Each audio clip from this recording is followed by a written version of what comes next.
안녕하세요. 나만의 개인 맞춤 법무사 김영윤 법무사입니다. 지난주에 그 두 분이나 상담을 주셨던 내용이고, 제가 이제 법무사 일을 하다 보면 그 질문을 아주 자주 받는 내용인데요.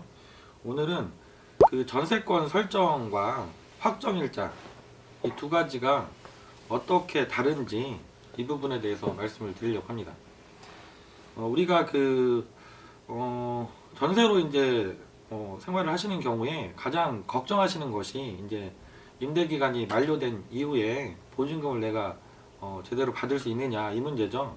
특히 요즘에 이제 깡통 전세라는 말씀 많이 들어보셨죠? 언론에서도 많이 언급을 하지만 경매가 된 경우에 지금 워낙 전세가율이 높기 때문에 매매가하고 전세가가 거의 차이가 안 나는 지역들이 많이 있거든요.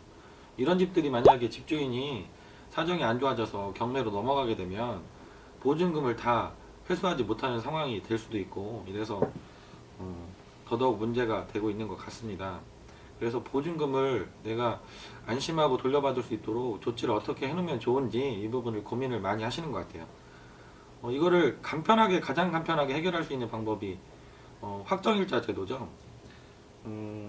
우리가 이제 전세로 입주하시게 되거나 월세로 입주하시게 되면, 임대차 계약을 하고 입주를 하시게 되면 주민등록을 전입신고를 하시고 주택을 인도받게 되면 우선 대항력이라는 권리가 발생을 하고, 거기에 대해서 확정일자, 계약서상의 확정일자까지 받게 되면 우선 변제권이라는 권리를 획득하게 됩니다. 이 우선 변제권이라는 것은 아까 말씀드렸던 그런 상황, 집주인의 집이 경매로 넘어갔을 경우에 내가 확정일자 그 찍힌 날짜를 기준으로 다른 권리와 우선순위를 다투어서 날짜가 빠르면 먼저 배당을 받을 수 있는 권리를 주는 거죠. 임차권이라는 것이 원래 채권에 불과하지만 특별하게 서민들을 보호하기 위해서 물권에 준하는 이런 효력을 갖도록 법이 규정을 해주고 있는 거죠. 근데 이제 문의를 주시는 게 아무래도 전세권 등기까지 맞춰 놓으면 더 강력한 효력이 있지 않을까 이렇게 생각을 하셔서 문의를 주셔요. 우선 전세권 등기를 고려하실 때 첫 번째 고려하실 것이 비용적인 문제도 고려를 하셔야 되죠. 확정일자 같은 경우는 그냥 동사무소라든가 뭐 등기소라든가 이렇게 가셔가지고 도장만 하나 받으시는데 돈이 거의 뭐 얼마 안 들기 때문에 간편하게 받으실 수 있는데, 이 전세권 등기를 하시게 되면 예를 들어서 뭐 1억 전세다 그러면 50만원 정도 비용이 들어가고 있고요. 그 다음에 5억 전세다 그러면 거의 170만원 정도 비용이 들어가시거든요. 그러니까 비용적으로도 부담이 많이 되시죠.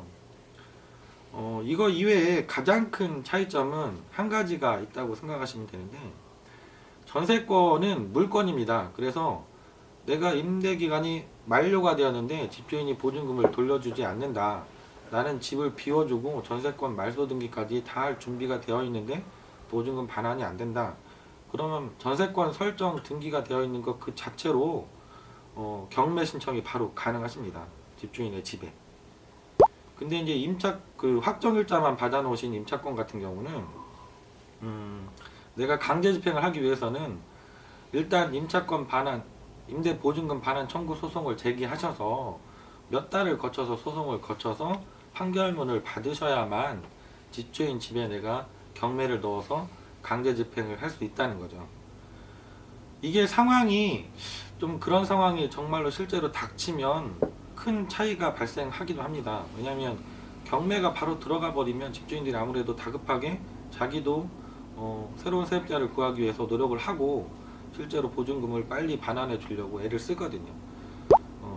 근데 이제 최종적으로 이 한 가지 부분이 크게 차이가 나지, 우선 변제를 받을 수 있다는 것, 여기에 대해서는 확정일자나 전세권 등기까지 해놓으신 경우도 동일하기 때문에 사실은 비용적인 문제라든가 집주인의 상황, 등기부도 좀 꼼꼼히 체크하셔서 가압류가 들어온 건 없는지, 세금이 체납돼서 압류 등기가 들어온 건 없는지, 다른 권리자들이 있지는 않은지 이런 것도 꼼꼼히 보시고 전문가와 상담하시면 더욱 좋을 것 같습니다. 오늘은 확정일자와 전세권 등기 차이점에 대해서 말씀드렸습니다. 감사합니다.